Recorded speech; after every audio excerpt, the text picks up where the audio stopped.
Puji dan syukur marilah kita panjatkan kehadiran Allah Subhanahu wa Ta'ala, karena berkat rahmat dan karunia-Nya kita masih diberikan kesehatan, keselamatan, serta kesempatan sehingga kita masih bisa berkumpul di ruangan kelas yang kita cintai. Salawat dan salam tak lupa pula kita hadiahkan kepada junjungan kita Nabi besar Muhammad SAW, yang insya Allah kita akan mendapatkan syafaat di yaumul kiamat nanti dengan salawat-salawat yang kita lakukan. Yang terhormat Ibu Kepala Sekolah SD Negeri 194 Sungai Pinang, yang terhormat Ibu-ibu Majelis Guru dan staf beserta staf SD Negeri 194 Sungai Pinang. Adapun tujuan kita berkumpul di ruangan kelas yang sangat sederhana ini, Bapak-bapak Ibu sekalian semuanya, dalam rangka pengimbasan budaya positif yang nantinya akan dipaparkan oleh rekan sejawat kita yang sangat kita banggakan, yaitu Ibu Mira Juliana. Baiklah Bapak Ibu sekalian, pertama-tama marilah kita dengarkan kata sambutan sepatah dua kata dari Ibu Kepala Sekolah SD Negeri 194 Sungai Pinang kepada Ibu Hasna Hasan. Tempat dan waktu kami persilakan.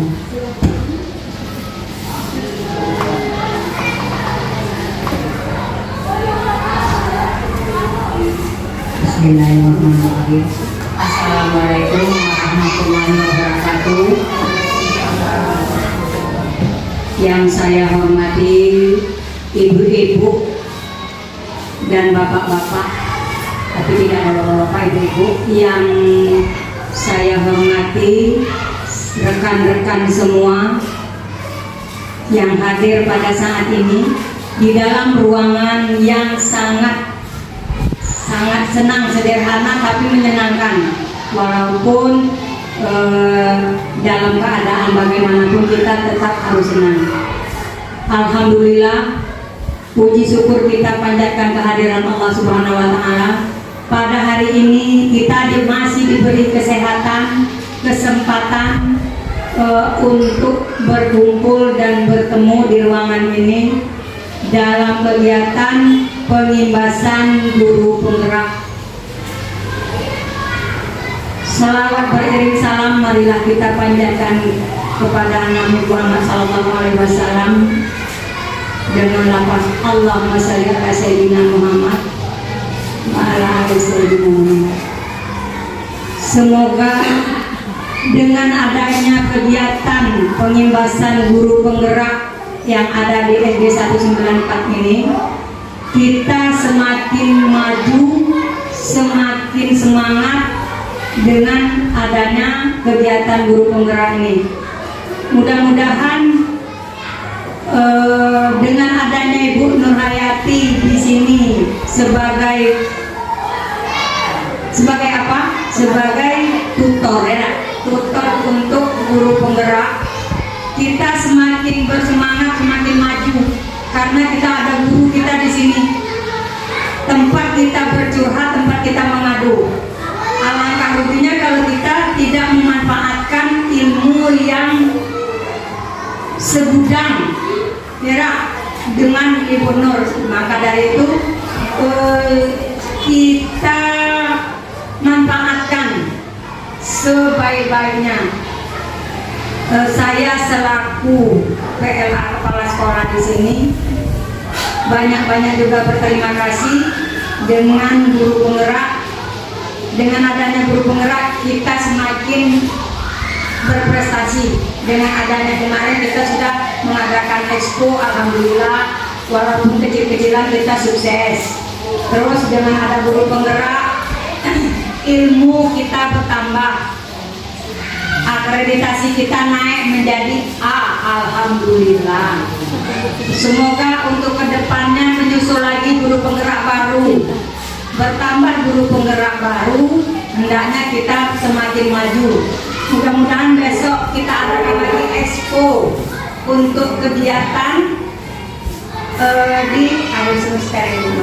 Nah, mudah-mudahan di akhir semester kita adakan lagi kegiatan expo. Tetap semangat untuk bumil yang walaupun lagi banyak menghadapi cobaan, tapi harus tetap semangat. Tetap semangat. Juga yang belum harus semangat lagi mengejar untuk mendapatkan menjadi guru penggerak. Yang belum Lisa, Sri, Desi, Bu Isnani, ya kan? Nah, jangan sampai kita guling-guling, kata Bu Meli kemarin enggak? Kita guling-guling, mudah-mudahan guling-guling cuma guling-guling di kasur. Tidak ada kenyataan guling-guling, biasa ada kita biar bersemangat. Namun untuk guru yang lain mohon juga kerjasama kita di dalam kegiatan guru penggerak kita ini. Mudah-mudahan sukses, makin maju, makin jaya SD kita, makin gimana supaya kita menjadi maju, kita lah semuanya berbuat. Sekarang kita, saya mohon untuk bergeraklah lagi semuanya. Jangan ada kata saya belum bisa, saya belum bisa. Jangan pula kita yang muda lagi muda kalah dengan yang tua. Mudah-mudahan lebih maju, lebih semangat lagi. Bagaimana cara kita menyemangatkan semuanya? Kita semangat, sama-sama menyemangatkan, sama-sama memajukan sekolah kita. Saya berharap untuk kekompakan kerjasama kita semua. Hanya itu yang dapat saya sampaikan pada saat ini, karena acara kita masih banyak. Lain waktu kita sambung lagi. Akhir kata saya ucapkan semangat pada guru penggerak. Assalamualaikum warahmatullahi wabarakatuh.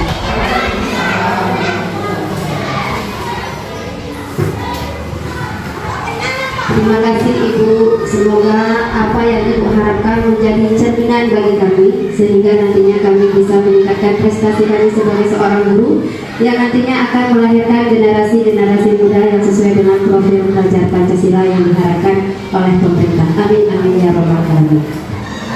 Baiklah Bapak Ibu semuanya, kita masuk pada kegiatan inti, yaitu pemaparan pembahasan budaya positif. Dalam sesi ini ada dua kegiatan Bapak Ibu. Yang pertama pembahasan yang akan dilakukan oleh Ibu Mira Juliana. Terus sesi yang kedua nanti ada tanya jawab seputar budaya positif. Jadi nanti ada kesempatan yang diberikan kepada Ibu semua untuk bertanya kepada Ibu Mira apa yang ragu dan apa yang ingin kita pertanyakan. Insya Allah nanti bisa dijawab oleh Ibu Mira Juliana. Tanpa membuang-buang waktu lagi, kita masuk pada kegiatan inti. Kepada Ibu Mira Juliana kami persilakan. Terima kasih Ibu Moderator. Assalamualaikum warahmatullahi wabarakatuh. Apa kabarnya ibu-ibu kita semua? Alhamdulillah, semoga kita semua selalu dalam lindungan Allah Subhanahu wa Ta'ala. Saya mengucapkan terima kasih atas ketersediaannya untuk hadir di ruangan ini dalam rangka sharing pemahaman dan pengalaman penerapan budaya positif di sekolah kita tercinta SD Negeri 194 Sungai Biru. Sharing ini berupa pengibasan syarat untuk memenuhi tugas sebagai calon guru penggerak angkatan 7 Kabupaten Bungo, Provinsi Jambi. Selama mengikuti program guru penggerak, saya mendapatkan bimbingan dari Bapak Fasilitator dan Bapak Pengajar Praktik, yaitu Bapak Sugeng Waluyo dan Fasilitator Bapak Mukhtar. Baiklah, selamat datang para guru hebat. Mari belajar bersama, berkolaborasi, saling mendukung demi mewujudkan budaya positif di sekolah kita tercinta. Pada saat ini saya tidak bermaksud untuk mengajari ibu-ibu semua, tetapi kita hanya belajar bersama. Jadi apa yang saya pelajari saya bagikan lagi kepada rekan-rekan saya. Dari tadi kita bahas budaya positif. Muncul pertanyaan, apa itu budaya positif? Ibu-ibu, apa itu budaya positif?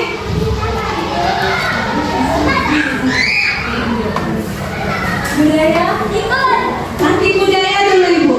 Apa ibu kita? Kebiasaan. Ya, kebiasaan. Kalau positif? Positif. Kebiasaan yang baik. Iya, hal yang baik. Oke, lanjut Ibu Nelly. Budaya positif, suatu pembiasaan yang bernilai positif. Di dalamnya mengandung sejumlah kegiatan yang mampu menumbuhkan karakter murid sesuai profil pelajar Pancasila. Berarti jawaban ibu tadi sudah tepat ya. Lanjut. Nah, tadi kan pengertian dari budaya positif. Selanjutnya, kenapa budaya positif itu perlu kita terapkan di sekolah kita? Latar belakangnya sesuai dengan pendapat Bapak Pendidikan kita, Ki Hajar Dewantara, memiliki keyakinan bahwa untuk menciptakan manusia Indonesia yang beradab, maka pendidikan menjadi salah satu kunci utama untuk mencapainya. Untuk mewujudkan hal tersebut, perlu membentukkan karakter peserta didik dengan menerapkan budaya politik di sekolah sebagai pembiasaan sehari-hari. Lalu bagaimana cara kita mewujudkannya?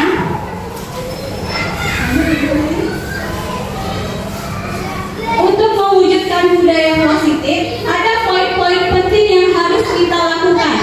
Yang pertama, perubahan paradigma atau cara berpikir kita selama ini ada poin-poin yang perlu kita perbaiki. Lalu menerapkan disiplin positif dan menanamkan nilai-nilai kebijakan. Membangkitkan motivasi perilaku, membuat keyakinan kelas, memenuhi kebutuhan dasar, menerapkan posisi kontrol dalam menghadapi siswa yang bermasalah, dan menerapkan segitiga restitusi. Untuk lebih pahamnya, kita bahas satu persatu. Oke? Perubahan paradigma. Ini ada kegiatan tematik Bapak Ibu. Misalkan yang duduknya di sebelah bisa duduk saling berdua, ada Bapak Ibu. Ibu Yana, Ibu Sri sama Ibu Mary, Ibu Marisa sama Ibu Dani. Katanya ini berpasangan Bapak Ibu ya.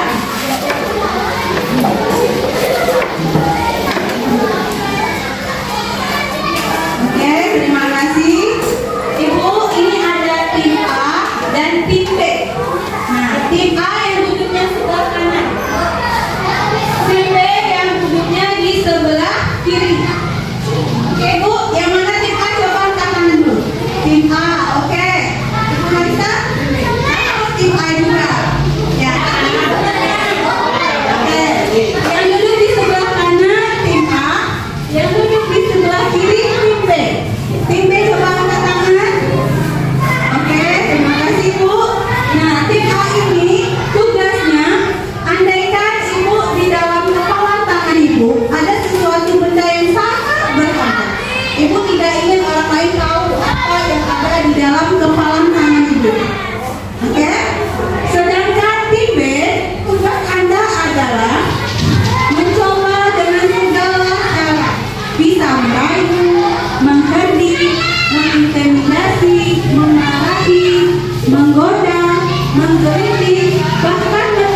berbeda. Lalu semua orang melihat hal yang sama, padahal setiap orang itu memiliki gambaran yang berbeda-beda. Dan kita mencoba mengubah orang agar berpandangan sama dengan kita. Seharusnya kita berusaha memahami pandangan orang lain tentang dunia. Lalu perilaku buruk dilihat sebagai suatu kesalahan. Selama ini kalau ada peserta didik kita yang melakukan pelanggaran atau kenakalan, kita kan menganggap itu suatu kesalahan.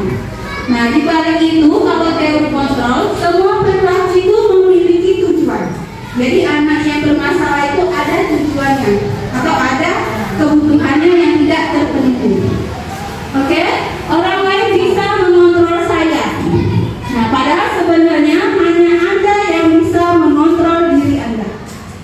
Saya bisa mengontrol orang lain. Sebenarnya Anda tidak bisa mengontrol orang lain. Mungkin orang itu bersedia untuk mengikuti aturan Anda, tapi bukan Anda yang mengontrol diri. Lalu pemaksaan ada pada saat bujukan gagal. Nah, maksudnya kalau dibujuk dia gagal, maka kita lakukan pemaksaan.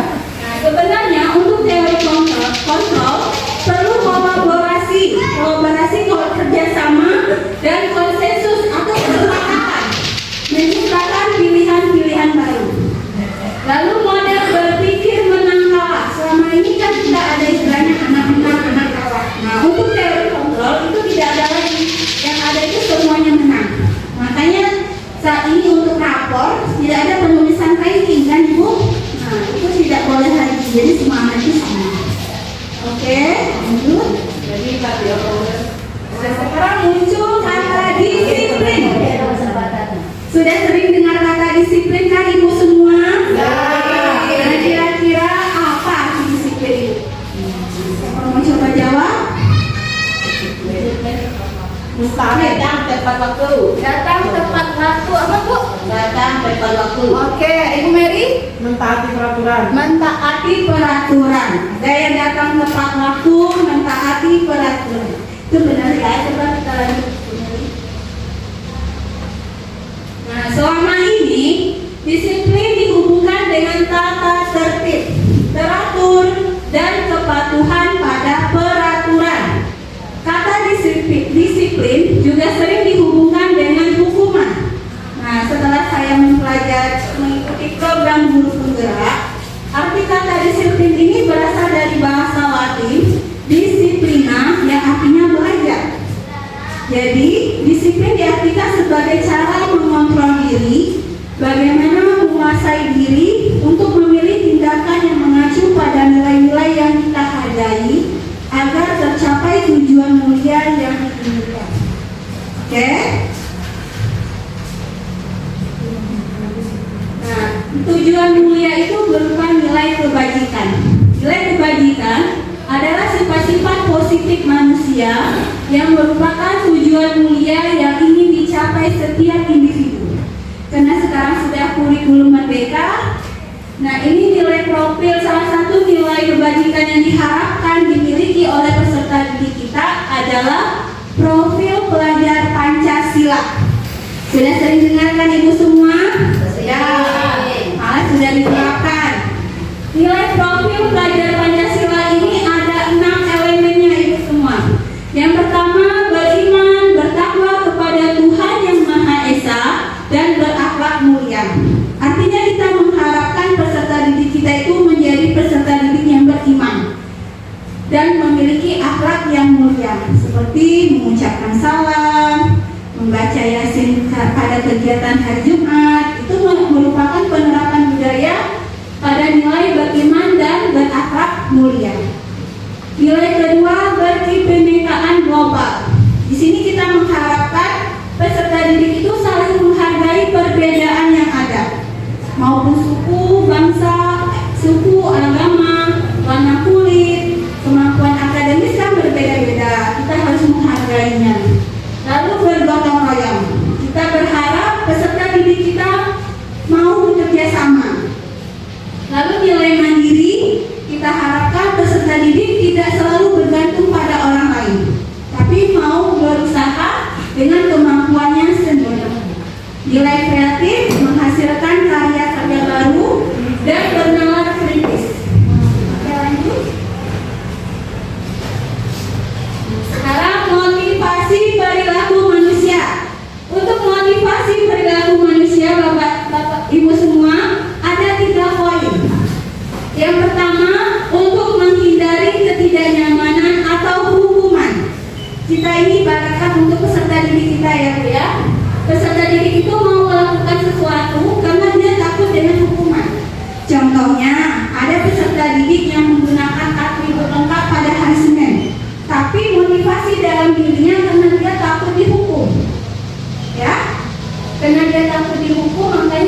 pakaiannya harus lengkap.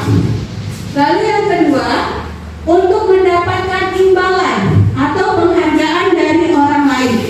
Misalnya peserta didik kita ini mau membantu guru karena nanti dikasih penghargaan oleh guru atau dapat imbalan sesuatu. Untuk motivasi ketiga, untuk menjadi orang yang mereka inginkan dan menghargai diri sendiri dengan nilai-nilai yang dipercayai. Nah, untuk motivasi ketiga ini dia tidak ada pengaruh dari luar, tidak ada dapat hukuman, tidak takut mendapatkan hukuman atau berharap dengan penghargaan, tetapi muncul dari kesadaran dirinya sendiri. Motivasi 1 dan 2 ini termasuk motivasi eksternal, maksudnya motivasi yang datang dari pengaruh luar. Nah, ditakutkan jika misalnya untuk motivasi kedua, saat dia tidak mendapatkan penghargaan, dia tidak mau melakukan tindakan tersebut. Kalau motivasi ketiga, ini motivasi internal dari dirinya sendiri. Berarti dia tidak melakukan sesuatu tanpa berharap akan penghargaan atau untuk menghindari hukuman. Nah, dari 3 motivasi ini, Ibu, menurut Ibu, motivasi mana kira-kira yang ideal dimiliki oleh peserta didik kita? Yang ketiga, ya, karena itu muncul dari kesadarannya tanpa ada pengaruh dari luar. Oke? Ya, untuk motivasi internal, guru berupaya menumbuhkan motivasi internal siswa agar siswa menjadi orang yang mereka inginkan dan menghargai diri sendiri dengan nilai-nilai yang mereka percayai. Motivasi internal berdampak jangka panjang, tidak terpengaruh dengan adanya hukuman dan penghargaan, dan tetap berperilaku baik sesuai nilai-nilai yang diyakini. Ibu, ada kuis, Ibu. Tadi kan motivasi ada 3 kan? Yang pertama motivasi menghindari hukuman, yang kedua mendapatkan penghargaan, yang ketiga dari dirinya sendiri. Oke, berarti udah paham nanti Ibu Neli? Kuisnya nggak susah, Ibu, jangan takut. Nah, ini ada tindakan. Aku harus giat belajar agar ayah dan ibu bangga padaku. Nah, menurut Ibu, motivasi keberapa? 2. Yang kedua. Yang kedua. Kenapa Ibu pilih yang kedua? Karena ia mengharapkan penghargaan dari kedua orang tuanya. Iya, benar sekali, karena dia berharap akan penghargaan. Yang kedua, aku harus melaksanakan piket kelas karena itu merupakan kewajibanku. Gimana? Motivasi keberapa? Ketiga. Kenapa ketiga, buat? Karena dia sadar dengan kewajibannya. Oke, terima kasih Ibu A, karena dia sadar akan kewajibannya.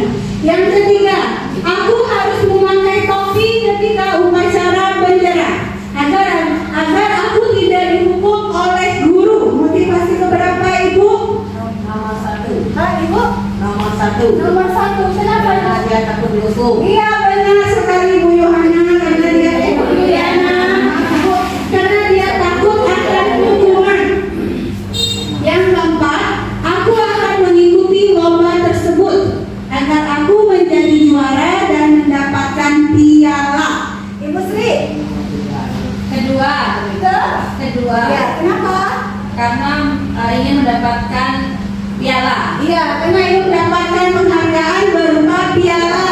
Oke, terima kasih Bu Sri. Yang terakhir, aku selalu mengumpulkan tugas tepat waktu karena aku menghargai diriku. Motivasi keberapa, Ibu Marisa? Motivasi ketiga. Kenapa? Karena ibu kesadaran dari Iya, karena timbul dari kesadaran dirinya sendiri. Oke, terima kasih Ibu. Berarti udah paham. Lanjut Ibu. Nah, lanjut lagi kebutuhan dasar manusia. Ini semuanya kita fokus pada peserta didik. Selama ini peserta didik itu memiliki 5 kebutuhan dasar yang ingin dipenuhi. Yang pertama, kebutuhan bertahan hidup. Ini berhubungan dengan kebutuhan biologisnya seperti rasa lapar, dan rasa nyaman. Lalu yang kedua, cinta dan kasih sayang. Jadi peserta didik kita Ibu, walaupun di sekolah, dia butuh juga kasih sayang dari guru yang mengajar di kelasnya. Kasih sayangnya bisa berupa perhatian, atau merasa nyaman, atau merasa dianggap di kelasnya. Dan yang ketiga, kesenangan. Nah, apalagi kita mengajar di sekolah dasar, tentu saja anak di sekolah dasar masih banyak bermain ya Ibu ya. Nah, walaupun dalam pembelajaran dia butuh juga diberi ruang untuk merasa senang. Lalu kebebasan. Nah, dalam belajar siswa juga menginginkan kebebasan. Walaupun kebebasannya ini tetap dalam batas yang aman ya, tidak di luar batas. Dan penguasaan atau pengakuan atas kemampuannya. Jika peserta didik itu melakukan sesuatu, dia butuh pengakuan dari gurunya. Oke, bisa dilanjutkan. Nah, ada contoh kasus tadi Ibu. Ada seorang anak Dinda, seorang anak kelas 3 SD. Begitu tiba di rumah sepulang dari sekolah, ia menangis, mengadu kepada ibunya bahwa dia benci pada Ibu Guru Ros. Menurut Anda, kebutuhan apa yang berusaha dipenuhi oleh Dinda? Jika jawaban Dinda sebagai berikut. Tadi kan ada berapa kebutuhan Ibu? 5. Ada 5. Yang pertama kebutuhan bertahan hidup, kebutuhan akan cinta dan kasih sayang, kebutuhan akan kebebasan, kesenangan, dan pengakuan atas kemampuan. Oke? Untuk jawaban Dinda, Ibu Guru bilang, aku tidak boleh bersenandung sewaktu mengerjakan tugas. Katanya kelas harus tenang, tidak ada suara. Kan gak seru jadinya. Nah, menurut Ibu semua, kira-kira kebutuhan mana yang ingin dipenuhi Dinda? Apakah bertahan hidup, cinta dan kasih sayang, kesenangan, kebebasan, atau pengakuan? Kesenangan. Iya, benar sekali, kesenangan. Jadi Dinda ini senang bernyanyi. Nah, ditegur sama gurunya saat belajar tidak boleh bernyanyi atau bersenandung. Oke. Iya Bu ya. Yang kedua, Ibu Guru melarangku makan saat belajar di kelas. Padahal saat itu aku merasa lapar. Nah, ini kebutuhan yang mana Ibu? Iya, bertahan hidup. Berarti dia punya mengalami rasa lapar untuk memenuhi kebutuhannya. Oke, yang ketiga, Ibu Guru tidak menyapaku hari ini. Padahal aku pakai jepit rambut baru. Kelas 3 Bu ya, jadi tidak ingin diperhatikan. Kebutuhan apa? Pengakuan? Atau ada jawaban lain? Apa? Dia bukan itu ya. Cinta dan kasih sayang. Dia ingin guru itu tahu kalau dia sedang pakai jepit rambut yang baru. Namanya SD ya Bu ya. Oke, lanjut lagi Ibu. Aku bosan. Masa belajarnya cuma gitu-gitu aja, dengerin Ibu Guru aja. Nah, dia rasa bosan. Nilai kebutuhan yang mana yang ingin dia penuhi? Apa bisa? Iya, kebebasan lebih tepatnya Bu ya. Kebebasan. Dia ingin rasa bebas dalam belajarnya. Oke. Yang terakhir, aku sebel gambarku tidak rapi. Malah Ibu Guru nunjukin ke teman-temanku di depan kelas. Berarti kebutuhan mana yang ingin dia penuhi? Iya, kebutuhan akan pengakuan atas kemampuannya. Oke, bisa dipahami Bu ya, kebutuhan dasar manusia. Lanjut Ibu. Nah ini, oh ada yang lupa tadi Bu. Bentar lagi ya. Nah, ini tadi kan kita sebagai guru hendaknya mengetahui kebutuhan dasar murid kita yang harus kita penuhi. Lalu bagaimana tindakan kita? Nah, untuk poin kedua misalnya Ibu Guru melarangku makan saat belajar di kelas. Padahal saat itu aku merasa lapar. Misalnya di kelas kita ada anak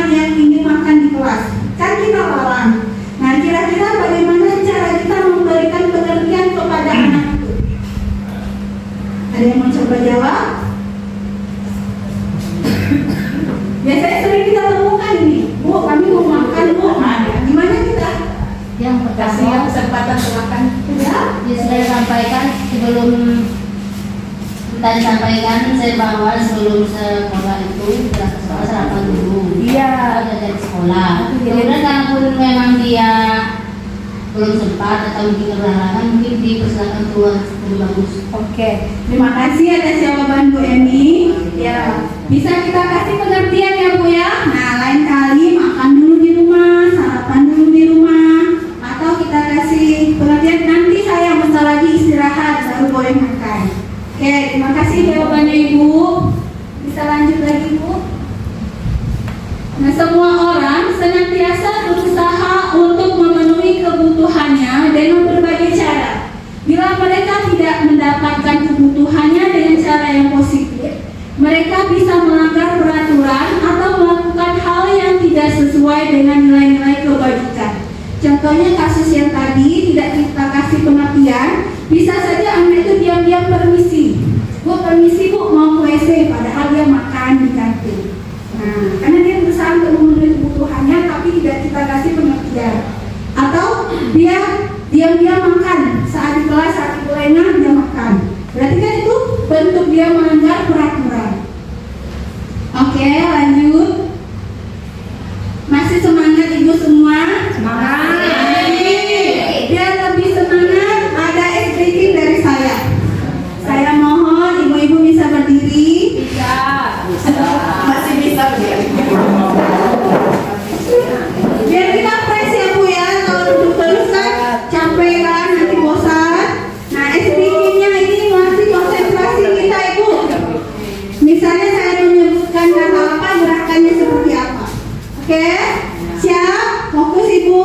Kasih contoh Ibu. Ya, yang pertama Marina, pegang pipinya Bu.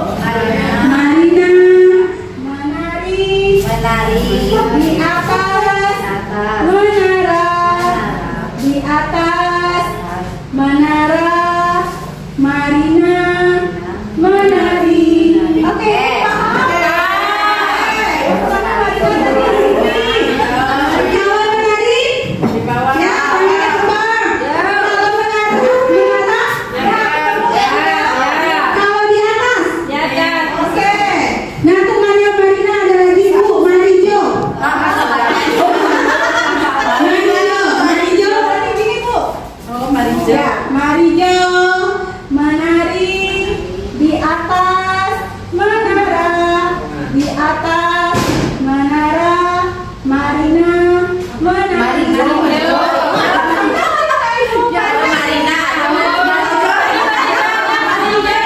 Oke, terus ya.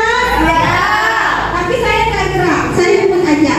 Nah, nanti dilihat siapa yang melakukan kesalahan. Kalau saya nanti dihukum boleh? Tidak boleh dihukum. Oke, terus ya. Marina menari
Oke, posisi penghukum.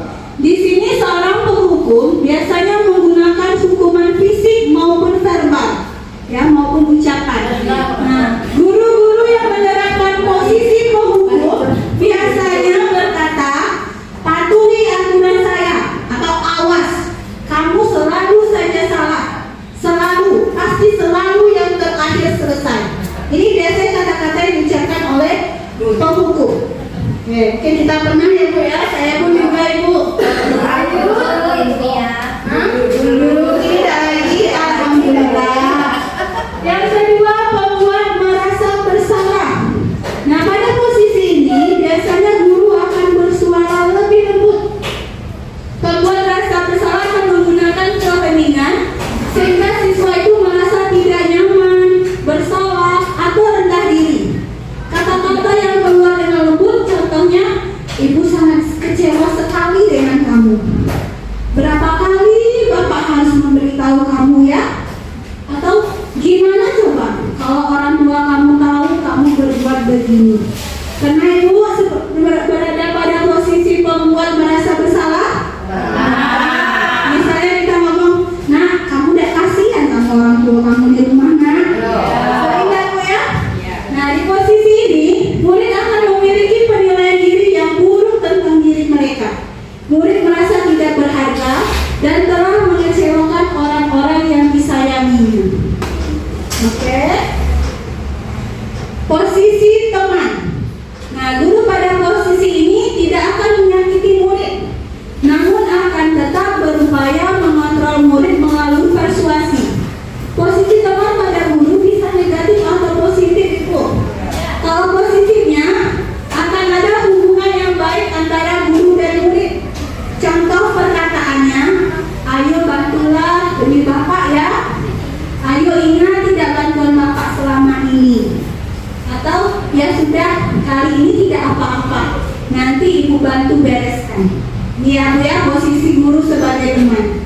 Hal negatifnya juga ada Ibu, yaitu bila saat guru tidak membantu, murid akan kecewa dan berkata, saya pikir Bapak atau Ibu teman saya. Murid merasa dikecewakan dan tidak mau lagi berusaha. Lalu murid akan bertindak hanya untuk guru tertentu dan tidak untuk guru lainnya. Murid akan tergantung pada guru tersebut. Jadi ada posisinya, ada lebih dan kurangnya ya Ibu ya. Lanjut. Posisi pemantau. Memantau berarti mengawasi. Posisi pemantau berdasarkan pada peraturan dan konsekuensi. Kata-kata yang diucapkan biasanya peraturannya apa? Apa yang telah kamu lakukan? Sanksi atau konsekuensinya apa? Nah, misalnya ada siswa yang melanggar atau datang terlambat.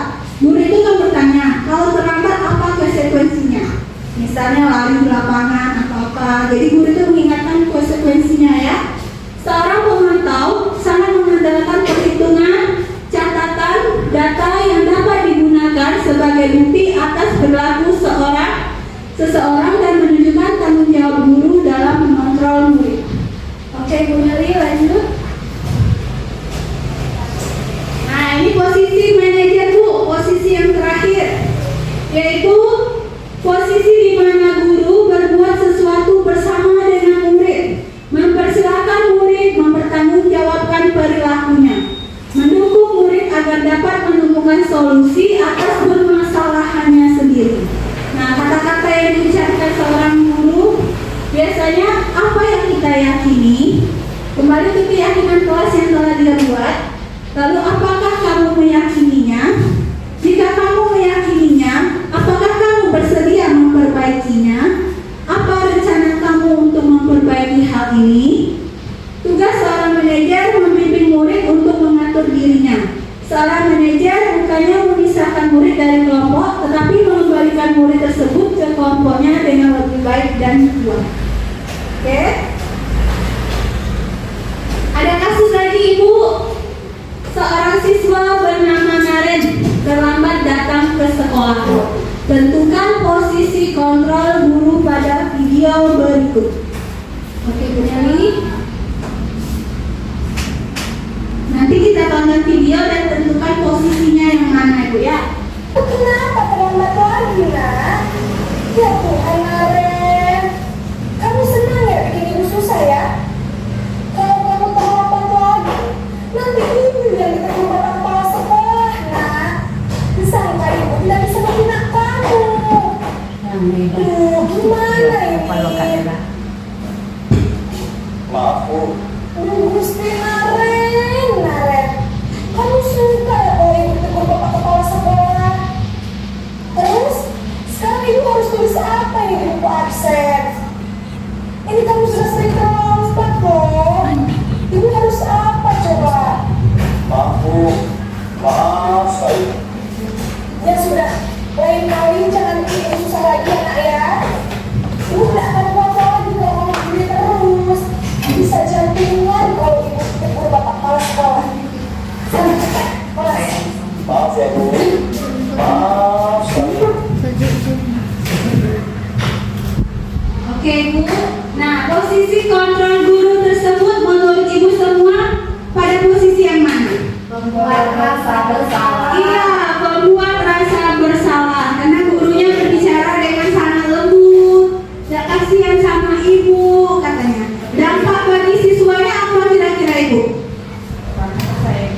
Ya? Kurangnya percaya diri. Iya, kurang percaya diri atau merasa sangat mengecewakan ya. Oke Ibu, kita tonton video kedua.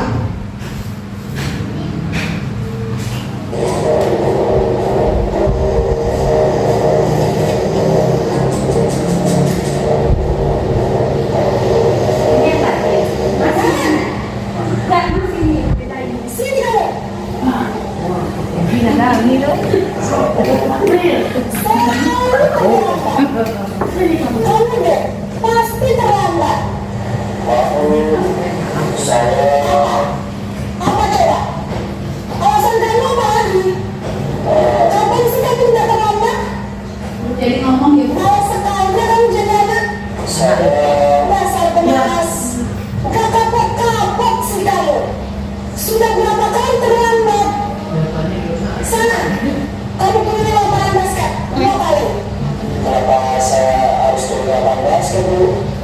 Kenapa? Kamu lawan ibu. Berani-beraninya jawab.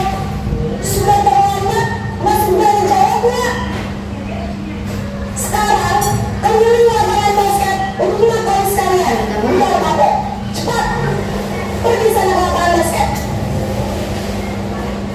Oke Bu, nah untuk video kedua, ini posisi kontrolnya yang mana Ibu? Iya, penghukum. Itu sangat terlihat jelas ya Ibu ya, menggunakan kata-kata yang keras, tidak memberikan kesempatan pada murid untuk menjelaskan alasannya. Lanjut video ketiga.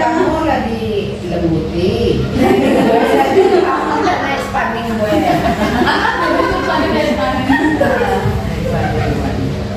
April. Nah, April lagi. Naren, April. Tunggu terus. Itu yang manja. terlambat lagi ya saya.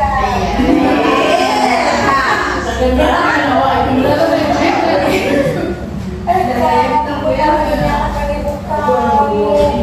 Kamu bukannya anak yang larinya paling kencang. Kok terlambat sih? Saya mau terlambat bangun tadi. Jadi biarpun saya lari kencang, tetap gak kejar Bu. Ya sudah sana. Nanti lain kali larinya lebih kencang lagi ya. Biar gak terlambat lagi. Bikin seneng ibu. Demi ibu. Bisa kan? Bisa lah Bu. Ya sudah sana masuk kelas. Ibu beresin urusan absen kamu. Kamu ini ada-ada saja. Oke Bu, untuk video ketiga, posisi kontrolnya yang mana Ibu? Hah? Menjadi? Iya, tepat sekali Bu Lisa, menjadi teman. Terlihat dari kata-katanya yang sangat santai ya Bu ya. Malah dia masuk saja nanti Ibu bereskan absennya. Oke, lanjut lagi video keempat.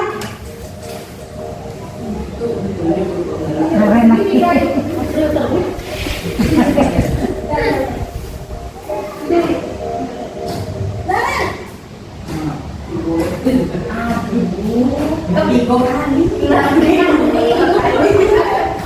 Apakah aturan sekolah kita tentang jam berapa kita harus masuk sekolah, nak? Kita harus di sekolah jam 7, Bu. Iya betul, sekarang sudah jam 7.20. Kalian sudah tahu konsekuensinya jika terlambat hadir? Paham, Bu. Saya harus tinggal kelas pas jam istirahat selama 20 menit. Iya benar, konsekuensinya demikian. Jadi nanti jam 9.30 pas istirahat, kamu harus pindah kelas, kerjakan tugas tambahan berikut ketinggalan kamu, ya? Baik, Bu. Oke Bu, untuk video keempat, posisi kontrolnya yang mana Ibu? Stop dulu Ibu lihat. Yang mana? Posisi kontrolnya ada penghukum, pembuat rasa bersalah, teman, pemantau, dan manajer. Pemantau. Karena terlihat guru itu sangat membahas konsekuensinya kalau terlambat ya, peraturan. Oke, lanjut.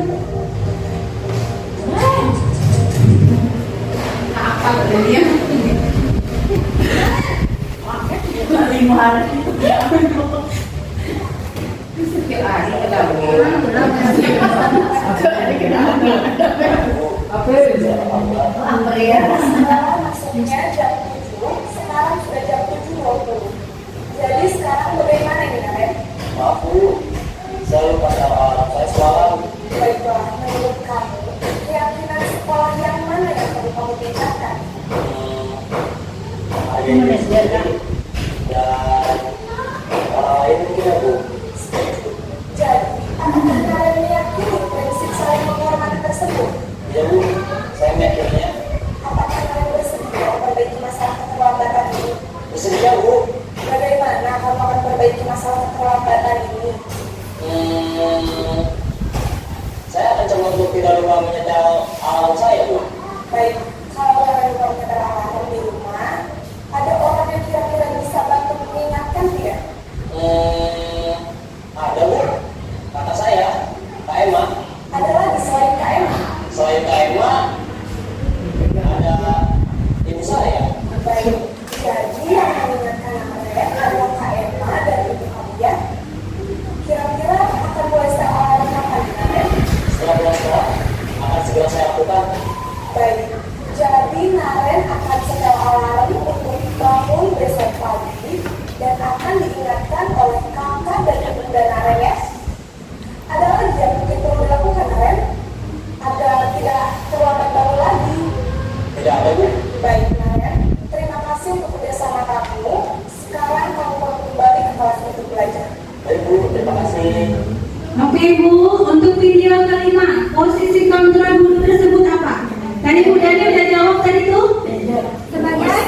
Iya, tepat sekali Bu Dani sebagai manajer. Karena terlihat ya, guru ini membangkitkan lagi nilai keyakinan yang diyakini dan meminta siswa mencari solusi atas keterlambatan. Oke?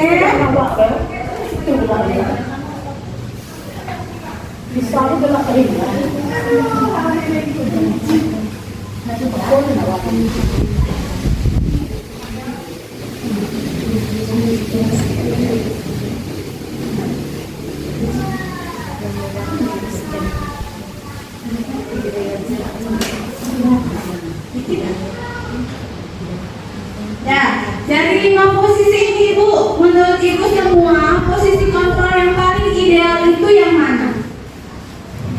Ketika kita menghadapi anak yang bermasalah. Ya Bu? Iya, sebagai manajer. Karena guru berkolaborasi bersama murid menemukan solusi dari masalah dan membimbing siswa untuk memperbaiki kesalahannya sehingga dapat kembali ke kelompoknya.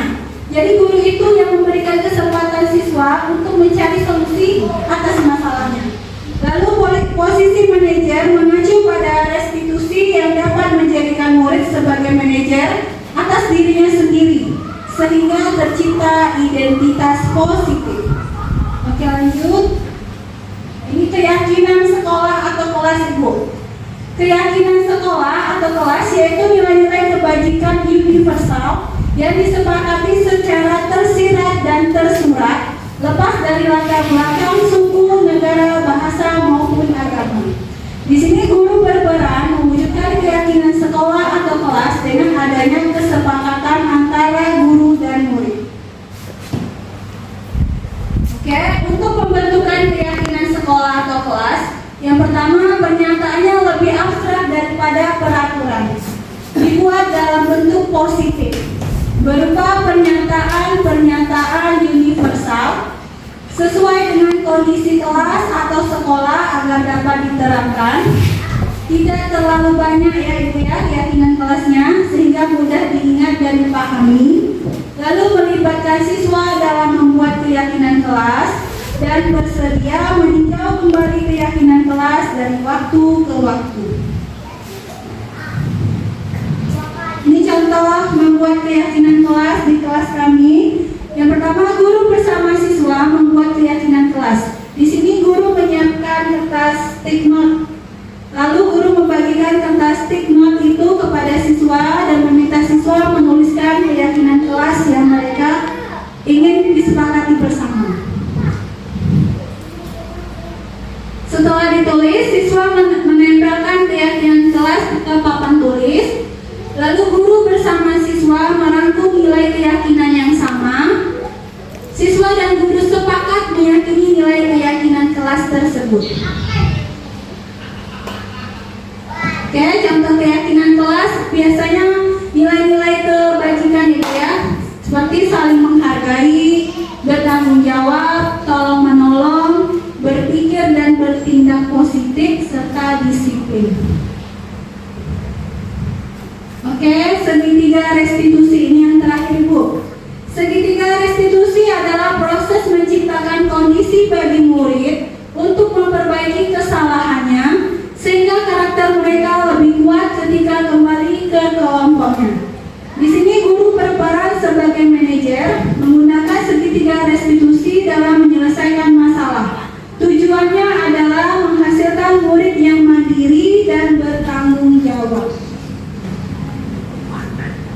Ini segitiga restitusi ya Ibu. Tahap pertama kita stabilkan dulu identitas. Misalnya ada murid kita yang berkelahi nih Bu, kita panggil, kita stabilkan dulu identitasnya. Nah, kita pahami bahwa setiap orang pasti pernah melakukan kesalahan.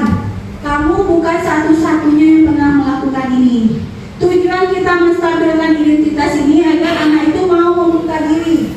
Dia stabil, membuka diri apa permasalahannya.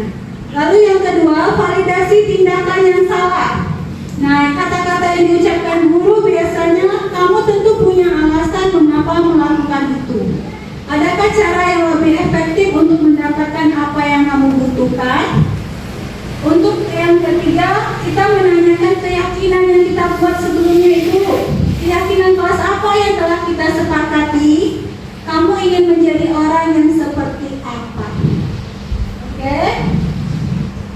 Ini contoh segitiga restitusi yang saya terapkan di kelas.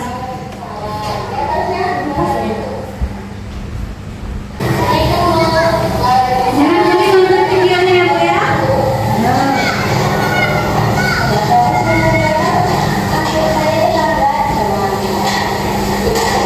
Ini kasusnya anak yang terlambat masuk ya Bu.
peserta didik yang terlambat, saya menerapkan segitiga restitusi, di mana tahap pertama saya stabilkan dulu identitasnya. Nah, saya persilakan dulu, saya beri kesempatan dia menjelaskan kenapa dia terlambat. Lalu kita ingatkan lagi dengan keyakinan kelas yang kita telah sepakati. Keyakinan yang mana yang telah dia langgar. Nah, dia mengetahui keyakinan akan menghargai diri sendiri dan orang lain. Lalu kita minta dia mencari solusi. Kalau kamu terlambat, kira-kira bagaimana biar tidak terlambat lagi? Nah, dia berkata dia bisa tidur lebih cepat, menyetel alarm HP-nya, dan meminta orang tua untuk membangunkannya jika belum bangun. Nah, itu Ibu ya, contoh segitiga restitusi. Ini testimoni anak setelah kita lakukan segitiga restitusi. Sebenarnya ada 2 kasus, tapi 1 kasus saja kita tampilkan.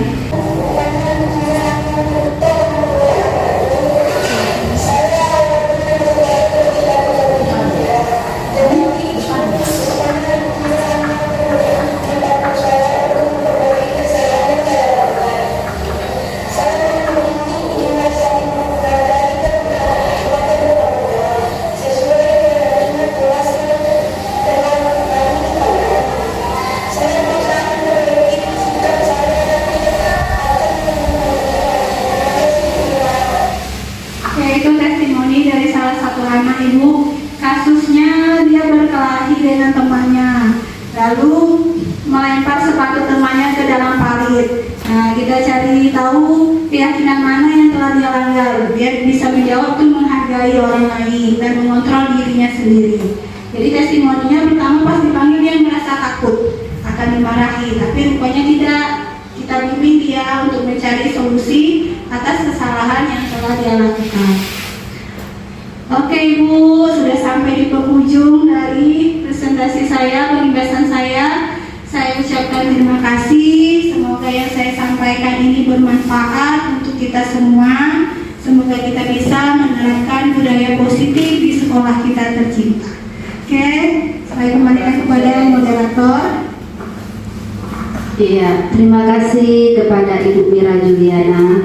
Mudah-mudahan apa yang Ibu Mia paparkan kepada kami akan menjadi pengajaran bagi kami untuk bisa lebih baik ke depannya. Bagi ibu-ibu yang ingin bertanya, diberikan kesempatan kepada Ibu. Ayo, ada pertanyaan Ibu. Tadi ada bisik-bisik Ibu Ana tadi. Iya Ibu. Jadi untuk bertanya Ibu Ana.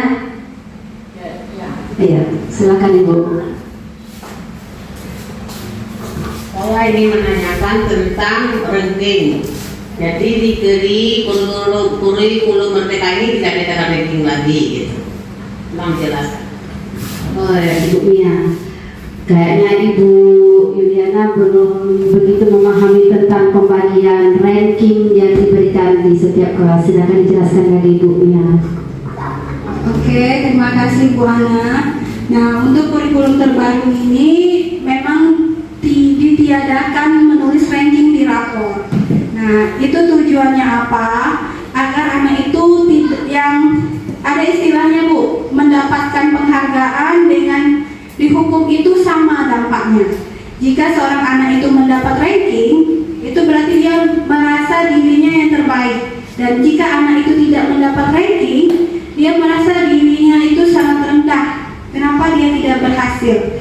Nah, mengurangi rasa cemburu seperti itulah makanya untuk peringkat di kurikulum terbaru ini ditiadakan. Tapi untuk nilai tetap berjenjang, cuma tidak disebutkan rankingnya berapa. Intinya Ibu untuk menimbulkan kesenjangan kecemburuan antara anak yang ada di dalam kelas. Intinya itu untuk pemberian ranking agar tidak ada kesenjangan antara anak-anak kita di dalam kelas. Karena di dalam kelas itu anak-anak itu sama, cuma kemampuannya saja yang berbeda-beda. Tapi pandangan kita terhadap anak tetap sama. Ada lagi ibu-ibu yang ingin bertanya? Tanya, Mas. Ya. Saya tanya. Bentar Ibu. Assalamualaikum warahmatullahi wabarakatuh. Yang saya tanyakan masih masalah ranking. Katanya tadi kalau ada ranking nanti timbulnya kecemburuan sosial, mengurangi rasa minat anak karena dia merasa ada yang pintar, ada yang bodoh, ada yang tinggi nilainya rendah. Jadi untuk menyamakan tidak ada kesenjangan itu tidak ada ranking. Di kurikulum baru, di kurikulum merdeka tidak ada ranking, tapi dinilai bagaimana cara anak tuh mengetahui kalau ini nilainya tinggi, ini sedang, ini rendah. Sementara kan kalau biasanya kita ada ranking. Nah, kalau di kurikulum merdeka bagaimana cara untuk mengetahui untuk memacu anak? Kan ada tuh, oh ini nilainya tinggi, ini nilainya sedang, ini nilainya rendah. Kalau tidak ada ranking, anak tuh tadi rasanya agak untuk memperbaiki diri itu agak kurang kan, karena dia merasa tidak ada perbedaan, tidak terpacu. Pemacu anak untuk dia belajar itu kan adanya ranking biasanya. Nah, tapi kalau sekarang tidak ada ranking itu pemacunya dari nilainya itu gimana? Apa dikasih tahu nilai tertinggi, ada dikasih tahu nilai terendah, enggak gitu. Terima kasih, itu pertanyaan dari saya. Assalamualaikum warahmatullahi wabarakatuh. Baiklah Ibu, saya akan coba menjawab. Nah, untuk kurikulum terbaru ini, kurikulum merdeka, ditiadakannya ranking bukan karena ini Bu, karena kita memotivasi, ada hubungan dengan yang motivasi perilaku manusia itu, yaitu motivasi yang muncul dari dirinya sendiri. Jadi peserta didik itu diharapkan dia tetap belajar tanpa mengharapkan penghargaan sebuah ranking. Nah, jadi tetap kita motivasi siswa itu untuk terus belajar. Nah, untuk tahu rendah atau tidaknya, biasanya guru itu menjelaskan kalau nilai yang terbaik di kelas kita atau nilai yang di atas siswanya ini, siswanya ini, siswa yang nilainya lebih rendah yang ini. Nah, saat kita bagi rapor biasanya kita arahkan juga kan untuk nilainya yang masih rendah tetap semangat belajar, perbaiki cara belajarnya, cari tahu di mana kekurangannya, tingkatkan lagi. Nah, untuk anak yang nilainya sudah bagus, biasanya kita kan memotivasi untuk tetap semangat belajar. Nah, memang Bu, rasanya saya pun juga merasa seperti itu. Kalau anak tidak diberi penghargaan, dia tidak terpacu, ya kan Bu ya? Kalau anak ditulis ranking rendah, dia down juga mentalnya. Malah ada anak saya, anak kelas 5 kan masih kurikulum yang lama Ibu, masih ada ranking. Itu malah nangis, nangis karena nilainya rendah. Nah, karena untuk menghindari hal-hal tersebut, makanya peringkat itu ditiadakan. Tapi tetap nilai yang dimiliki anak berjenjang, dan guru tetap menjelaskan kepada siswa kalau nilainya turun atau tidak, dia perbandingan dengan nilainya semester kemarin. Nah, seharusnya nilai itu kan naik, ini ada yang turun, cuma tidak disebutkan aja peringkatnya gitu. Untuk membangkitkan motivasi yang ketiga Bu ya, jadi siswa itu belajar tanpa adanya iming-iming akan ranking. Oke Bu. Bagaimana Ibu? Masih ada pertanyaan? Sudah cukup jelas ya pemaparan dari Ibu Mira Juliana. Baiklah Ibu-ibu sekalian, saya akhiri, saya tutup acara pengibasan budaya positif yang dilakukan oleh Ibu Mira Juliana. Jika ada kesalahan dalam penyampaian penjelasan baik dari saya maupun Ibu Mira Juliana, kami mohon maaf yang sebesar-besarnya, dan kami akhiri dengan Assalamualaikum warahmatullahi wabarakatuh.